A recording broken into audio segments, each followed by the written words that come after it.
The United Nations General Assembly meeting in New York. We have a one-on-one interview with the UN Under-Secretary General for Peace Operations, and Hungary's Foreign Minister joins us too. Hello, I'm Anand Naidoo, and this is The Heat.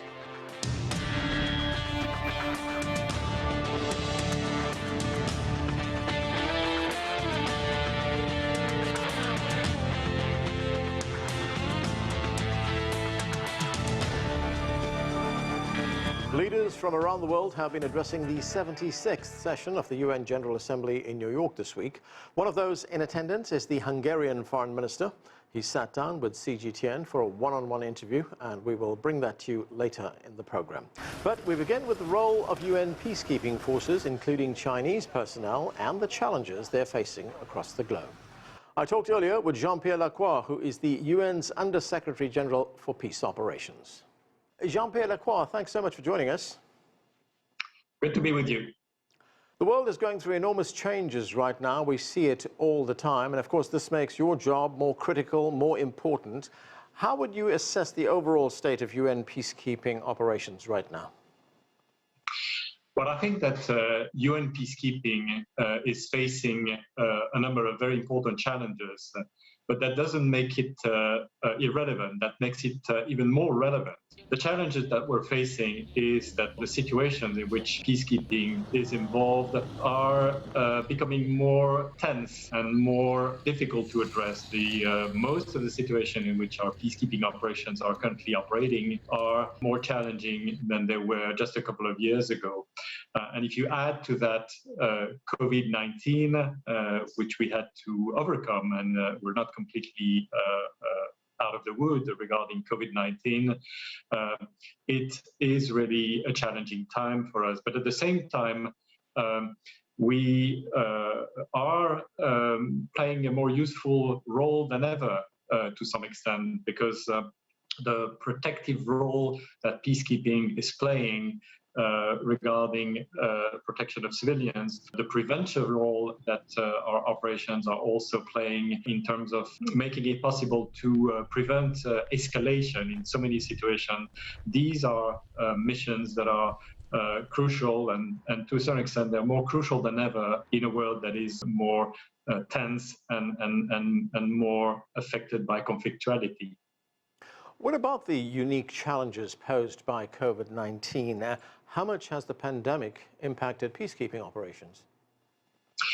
Well, I have to say that when the pandemic started, we were quite worried that this could, of course, in addition to the global impact on the world and its population, we were quite worried that it could really paralyze our operation.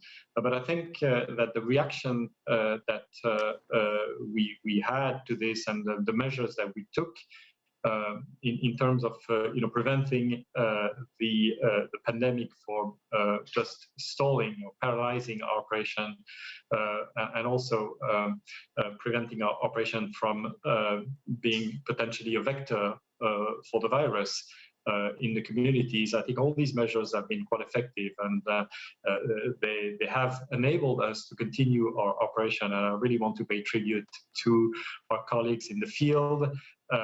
They have done a tremendous job in making sure that even with the pandemic, their critical role, they will be able to continue in delivering on their mandates. But I have to say that today the pandemic is with us, particularly given the imbalance that exists relative to the provision of vaccine in the world. And we still need to be very cautious, and we continue to implement a number of preventative measures to make sure that we will not be affected by the virus moving forward. And of course, most of our colleagues, uniformed or civilian, have been now vaccinated with the support of some of our member states. That has been very important. China is now a major contributor to the UN's peacekeeping efforts, particularly in Africa. How important is the Chinese peacekeeping role, both in terms of finance as well as personnel? Let me just sort of follow up on what I was saying about the support from member states regarding vaccine. China was one of the member states which has helped us by offering 300,000 doses of anti-COVID vaccine, and that is highly appreciated. But in addition to that, peacekeeping is very much a collective effort. We need the support of our member states, and we need the support of those member states who have strong capacities and means, and that is the case with China. We have more than 2,000 Chinese peacekeepers. They're providing an excellent service in the missions in which they serve. But in addition to that, China is now the second largest financial contributors to peacekeeping, and that is, of course, also very important to that. So we very much count on that support from China.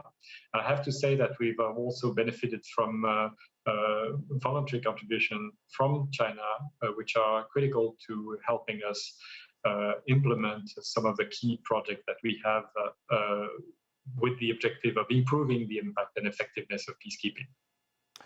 Do you need to see a lot more of that, though? You've advocated for more engagement, more unity. Does the UN need more support from member states, not just financial support, but more support in terms of personnel, in terms of logistical support as well?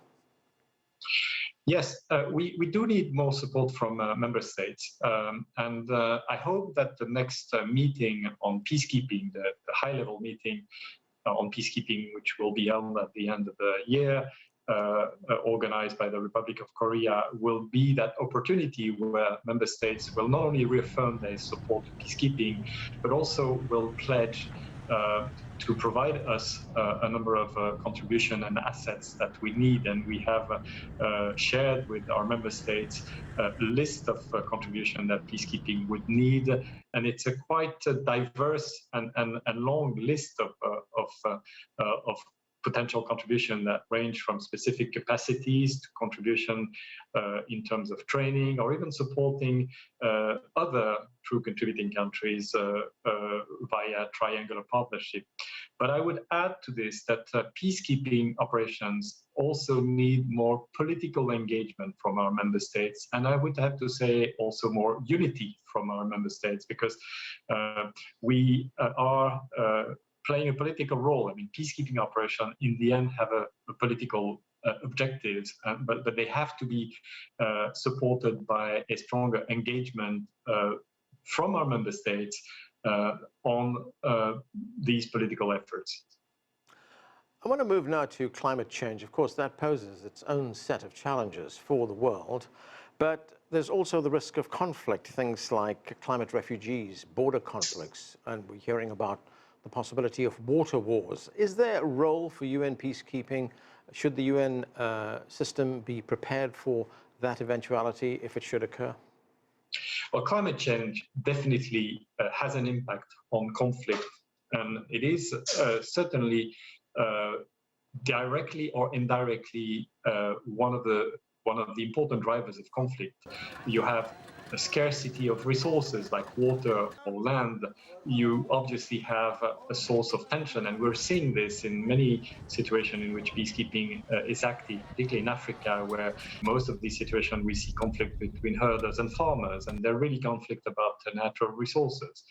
Now, I believe that what we can do, and what we are already doing in some of the mission settings, some of the countries in which we operate, is to help diffuse or prevent tensions that may arise because of the impact of climate change. For example, in South Sudan or Central African Republic or Mali, our missions are helping in trying to diffuse tension between farmers and herders, particularly during certain month of the year where we see movement of cattle from depending on the seasons, and I think these are the kind of things that we can do. But obviously, solving climate change is a much bigger proposition, and one that calls for a much more global action. But I do believe that peacekeeping can play a role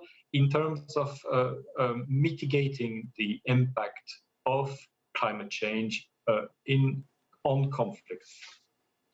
In October, China will mark its resumption of rights at the United Nations. How would you assess China's role and contribution to the UN system in these last 50 years?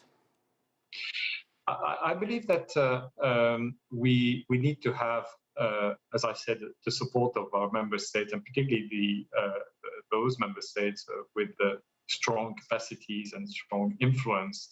And I think I was mentioning the role of China in peacekeeping. It is really a multi-dimensional, multi-faceted role. This is a kind of engagement that we need more generally when it comes to other activities of the UN system. We need the support and engagement of our member states, political support, the support towards building more consensus and more unity amongst our member states, but also financial support. It goes obviously for peacekeeping, but it also goes for other aspects of the UN system's activities, and all of these activities are very much interlinked. Actually, our peacekeeping operation themselves operates very closely with other actors of the UN system in the countries in which we're deployed, and all of these activities needs support from our member states. I believe in that context, the role of China is particularly important. Right, and looking at that broader role that China can play, what are your expectations in promoting UN ideals and goals, particularly China's commitment to things like multilateralism and international cooperation?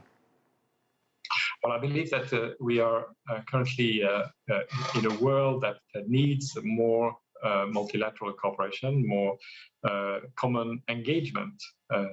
We're seeing this in climate change, where obviously the challenges are such that they call for this very strong common engagement. I mean, the only response to climate change can be a multilateral and united one.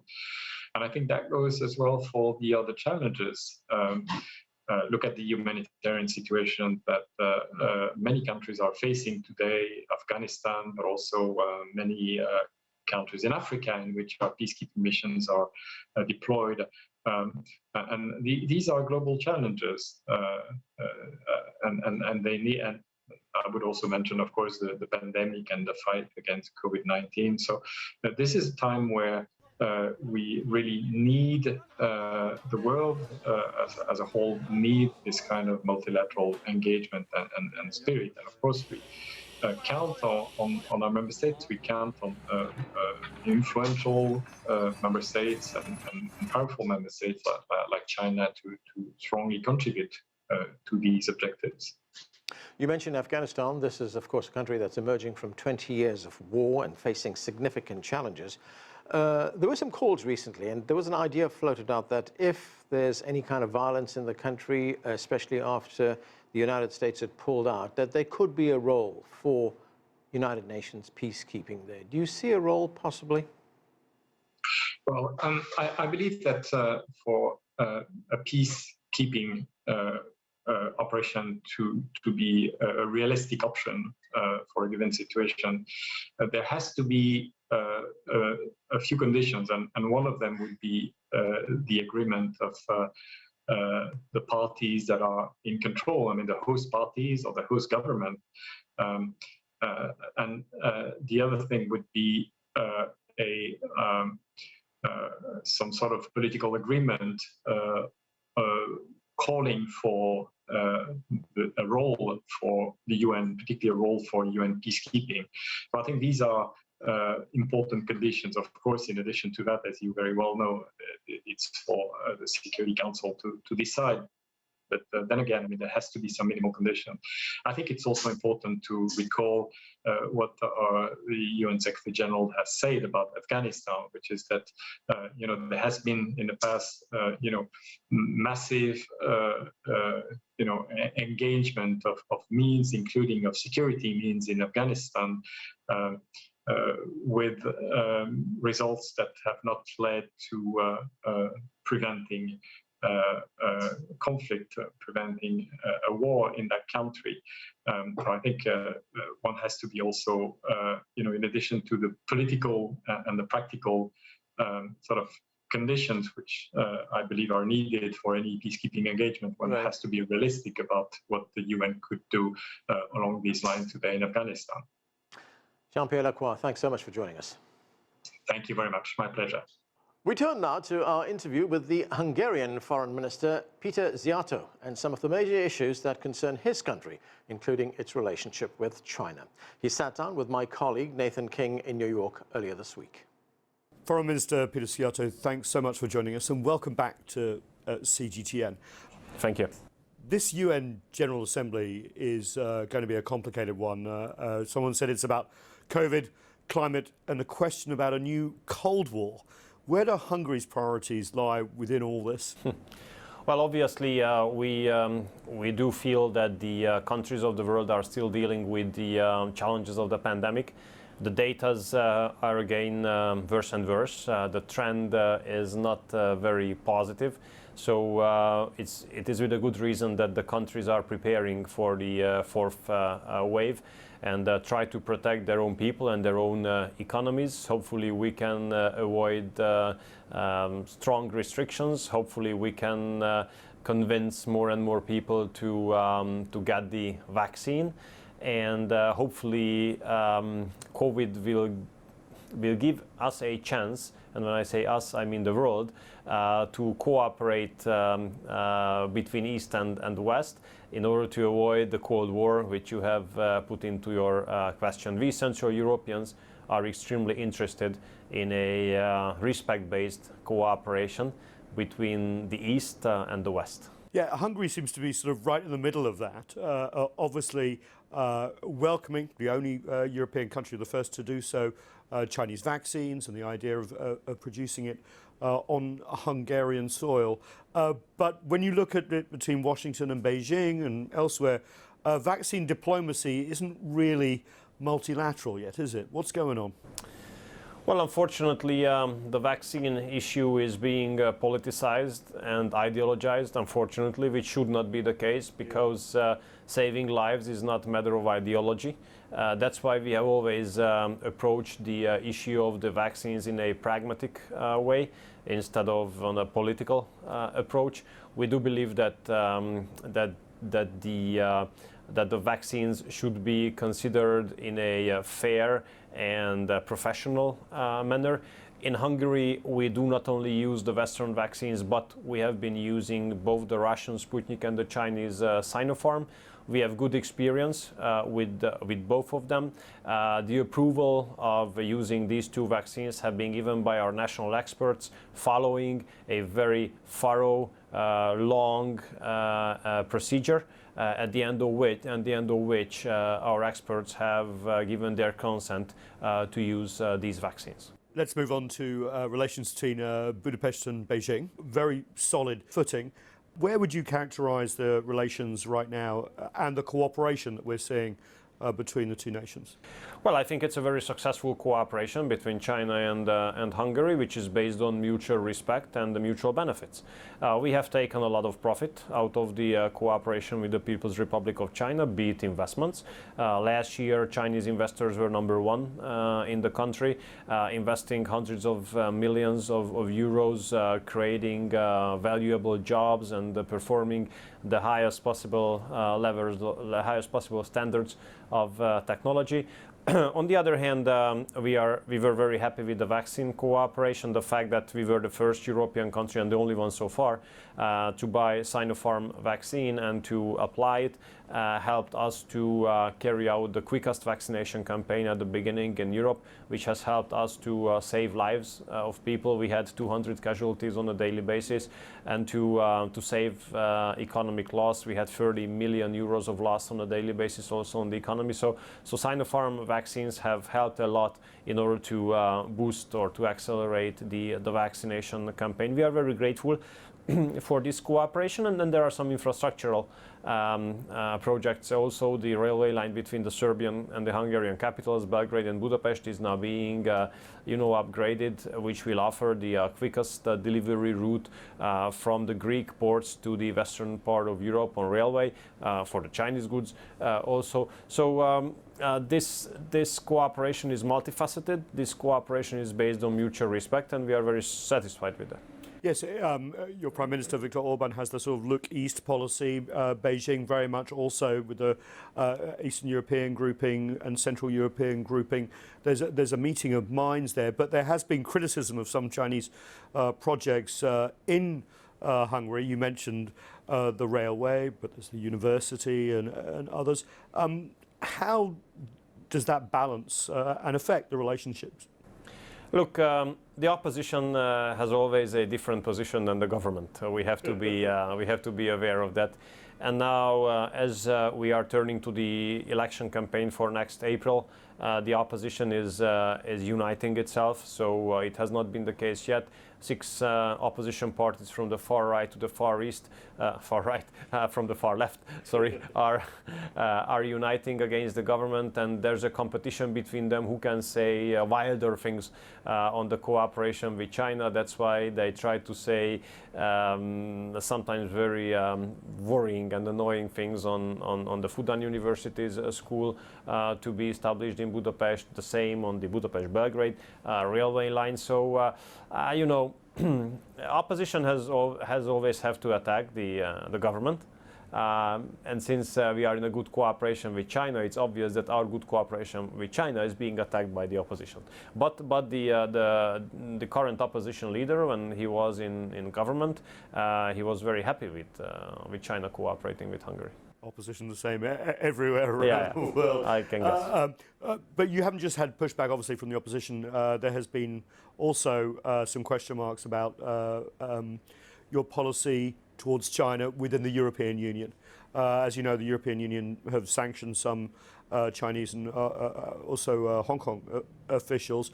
You personally, and as a government, stood against that. Hungary also has been earmarked for punitive measures. What's going on here with the European Union in your view? Look, I think what we miss, or what we have a lack in, is strategy regarding cooperation with China. And if there's no strategy, then such kind of harmful measures can take place, like sanctions. I think that policy of sanctions can only worsen the cooperation. And when it comes to the big EU member states in the western part of Europe, they do their best in order to have a profitable cooperation with China. So it's a kind of hypocritical approach, that on one hand they try to criticize, and they do criticize. On the other hand, they try to take the biggest possible profit out of this cooperation. So those who argue against China in the loudest way in the western part of Europe are those who make the biggest businesses with the Chinese companies. That's my observation, and sometimes I have the feeling that we are under criticism in the EU because of our cooperation with China, because the Western Europeans are basically jealous, or they are envying our cooperation, and they don't like us to be on the map, don't want us to be their competitors. France is one country that you've had some differences with. They've had some differences with Australia and the US at the moment. Do you see that affecting relations in Asia as well, and dripping down into Hungary's policy as well?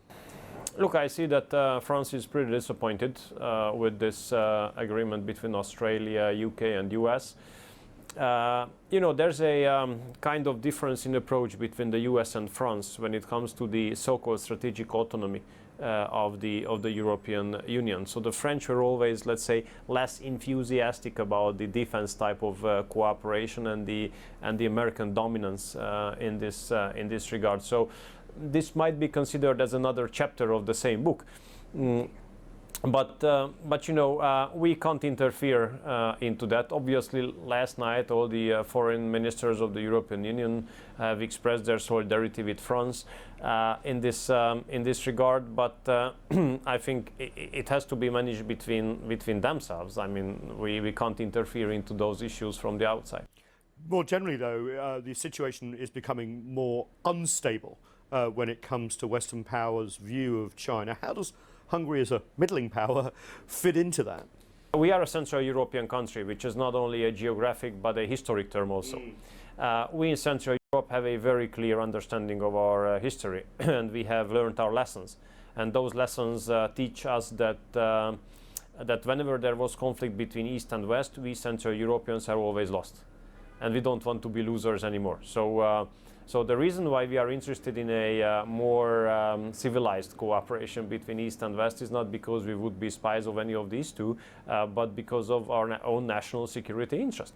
So whenever there's good cooperation, whenever there's a respect-based relationship between East and West, is better for Hungary and for the entire Central European region, from security perspective, from economic perspective, from political perspective also. Let's just bring it back to the United Nations, because it's 50 years now since China, the People's Republic, reassumed its rightful place as a member, but also a member of the P5, the Permanent Five with veto power.